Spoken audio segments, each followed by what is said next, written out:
Alhamdulillah wassalatu wassalamu ala rasulillah wa ala alihi wa ashabihi wa man tabi'ahum bi ihsan ila yaumil qiyamah amma ba'du.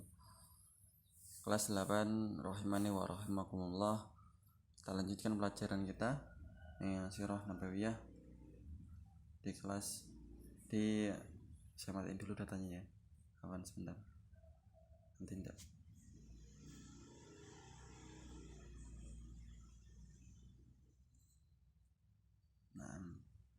Sampailah kita di masa Umar bin Khattab radhiyallahu anhu.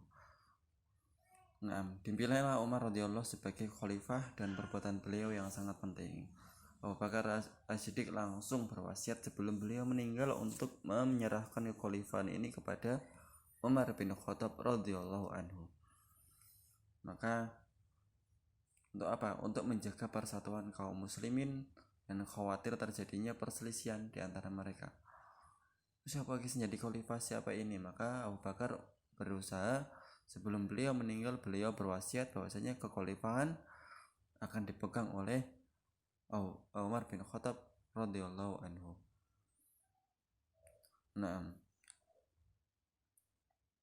Yang kemudian pengganti khalifah itu artinya penggantinya. Khalifatul Rasul berarti penggantinya Rasul. Berarti adalah khalifahnya khalifah. Pengganti dari khalifah, penggantinya Rasul. Berarti kemudian digelari dengan Amirul Mukminin. Orang yang pertama kali digelari dengan Amirul Mukminin yaitu presidennya orang-orang muslim, orang-orang mukmin, itu adalah Umar bin Khattab radhiyallahu anhu. Tindakan-tindakan Umar di masa pemerintahan beliau. Yang pertama, pajak dan jizyah.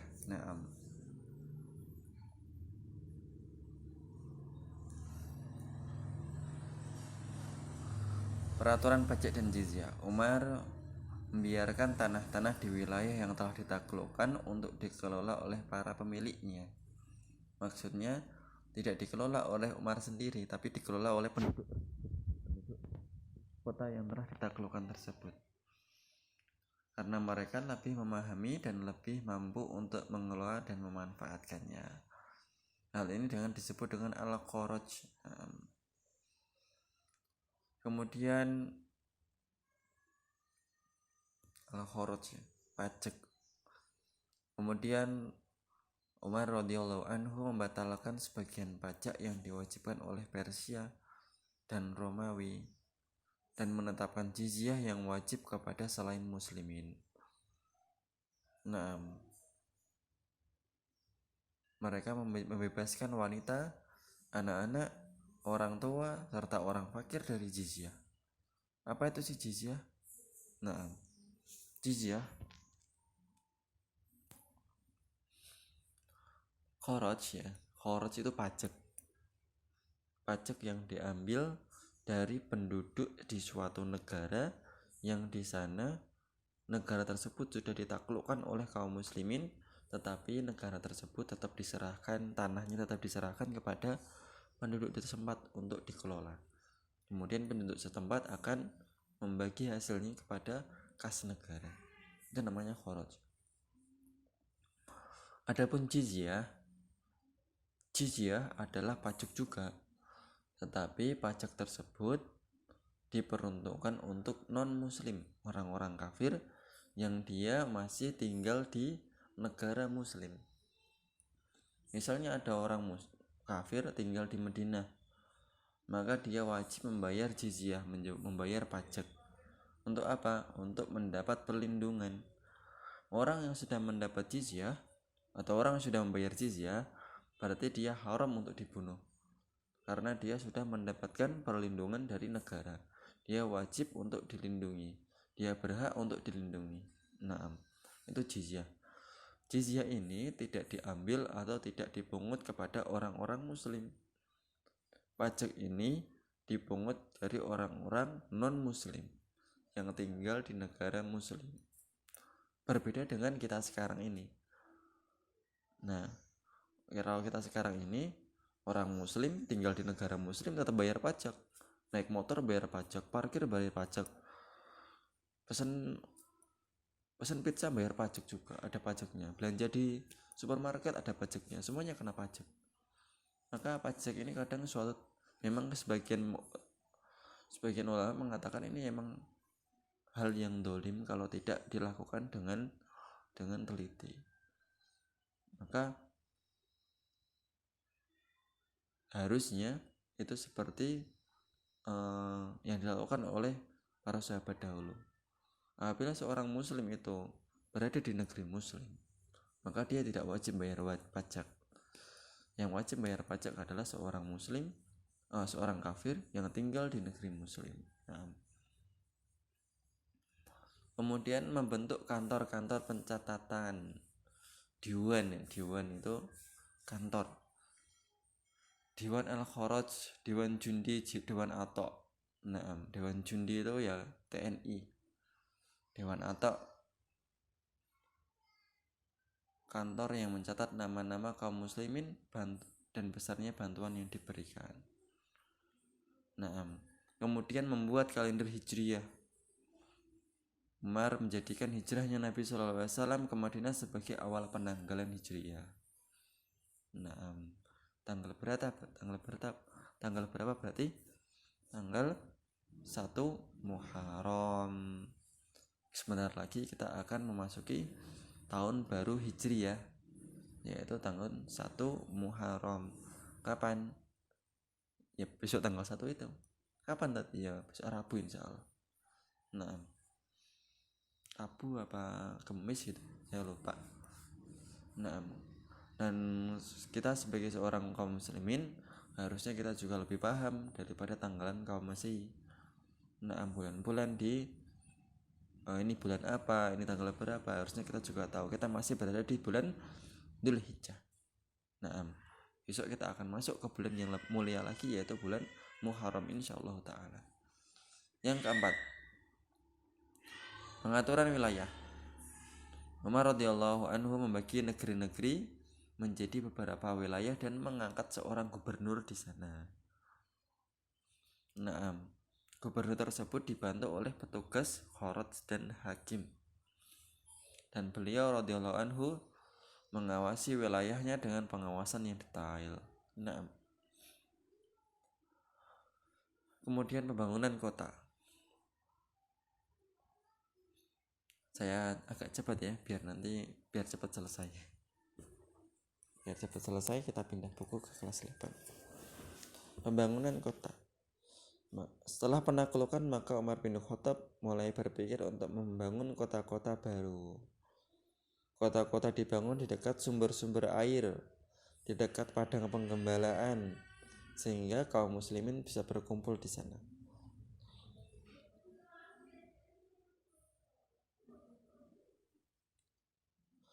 Telah sempurna pemilihan lokasi pembangunan kota-kota tersebut setelah terjadi musyawarah antara Khalifah Umar dengan para pemimpin pasukan yang ada di berbagai kota.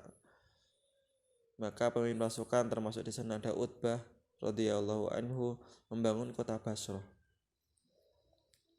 Kemudian Sa'ad bin Abi Waqqas membangun kota Kufah, di mana nanti kota Kufah akan menjadi pusat kekhalifahan selanjutnya di zamannya Muawiyah bin Abu Sufyan.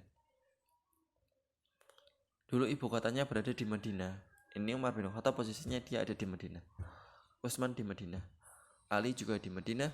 Kemudian pada masa Hasan, kemudian masa Muawiyah, ibu kota dipindah ke negeri Kufah, ke kota Kufah. Kota yang dibangun oleh Sa'ad bin Abi Waqqas. Kemudian Amr bin As membangun kota Fusah di Mesir. Nah, di sini ada gambar-gambarnya. Kita lihat gambarnya. Ada Mekah Mukarramah, Madinah, Al-Quds Yerusalem ya. Damaskus. Ini apa ya ini? Nggak begitu terlihat. Nah, nggak jelas petanya. Nah, kemudian yang keenam, peraturan pemerintahan. Beliau radhiyallahu anhu membuat beberapa peraturan seperti penjaga malam, ronda malam, hisbah dan peraturan pos. Nah, ini ada Sundukul Barid. Naam. Kotak pos, ada pos, kantor-kantor pos. Naam. Kemudian peranan Umar radhiyallahu anhu ketika terjadi kemarau panjang. Pada masa pemerintahan Umar terjadi kemarau, yaitu pada tahun ke-12 di Hijaz, dan dinamakan tahun tersebut dengan Am Ramadah, tahun yang berdebu. Karena apa? Karena tandus gersang, nggak ada hujan, banyak binatang mati, manusia kelaparan. Nah, maka khalifah juga kelaparan. Jangan dikira khalifahnya presidennya juga foya-foya, enggak. Nah, maka dikirimlah utusan ke negeri-negeri Islam untuk mengirimkan bantuan. Nah, kemudian beliau dan para sahabatnya kembali kepada Allah dan berdoa, dihilangkan kesulitan-kesulitan yang menimpa. Turunlah hujan atas doa-doa yang dipanjatkan oleh para sahabat dan Umar radhiyallahu anhum. Tumbuhlah tanaman dan kehidupan yang lebih baik. Nah, penaklukan Umar radhiyallahu anhu menyempurnakan apa yang diawali oleh Abu Bakar di penaklukan Irak. Maka di situ ada perang Qadisiyah, kemudian ada perebutan ibu kota Persia yaitu kota Madain. Kemudian perang di negeri Syam melawan orang-orang Romawi, ada perang Yarmuk, di mana juga ada penaklukan Mesir dan Libya. Nanti kita akan sampai insya Allah. Naam. Akhlak dan wafat beliau. Akhlak Umar bin Khattab. Umar adalah orang yang cemerlang pemikirannya. Tadi sudah dia mencocoki Al-Quran. Bahkan Allah Subhanahu wa Ta'ala setuju dengan ide yang diberikan oleh Umar. Beliau Umar yang dermawan, orang yang dermawan, yang zuhud terhadap dunia. Bagaimana kisahnya, dia menginfakkan separuh hartanya. Kemudian beliau juga orang yang berlomba-lomba dalam kebaikan, tapi selalu kalah dengan Abu Bakar. Tapi kita saat di sini, beliau ini orang yang sangat warok, orang yang sangat zuhud terhadap dunia. Naam. Terjadi nampak kebagusan di masa pemerintahannya, kemakmuran di negara-negara kaum muslimin. Naam, radhiyallahu anhu. Umar bin Khattab meninggal dibunuh oleh seorang yang bernama Abu Lu'lu'ah al-Majusi ketika beliau mengimami sholat subuh. Naam, beliau ditikam oleh seorang yang bernama Abu Lu'lu'ah al-Majusi. Namanya Islam banget ya, Abu Lu'lu'ah al-Majusi. Al-Majusi berarti orang Majusi dia. Abu Lu'lu'ah pakai abu-abu. Berarti enggak semua yang pakai abu itu bagus. Namanya siapa? Oh, Abu Fulan. Saya Pak Abu Fulan. Enggak mesti bagus. Maka seorang itu dinilai dari akhlaknya. Abu Lu'lu'ah al-Majusi, beliau ikut sholat subuh. Beliau sih terlalu mulia.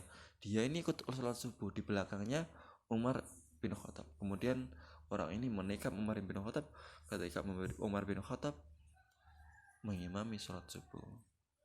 Beliau meninggal pada tahun 23 Hijriah pada usia 63 tahun dan dengan masa jabatan 10 tahun 1 bulan. Beliau dimakamkan di samping makamnya Abu Bakar As-Siddiq radhiyallahu anhu. Aku qouli hada, subhanakallahumma wa bihamdika asyhadu an la ilaha illa anta astaghfiruka wa atubu ilaik. Assalamualaikum warahmatullahi wabarakatuh.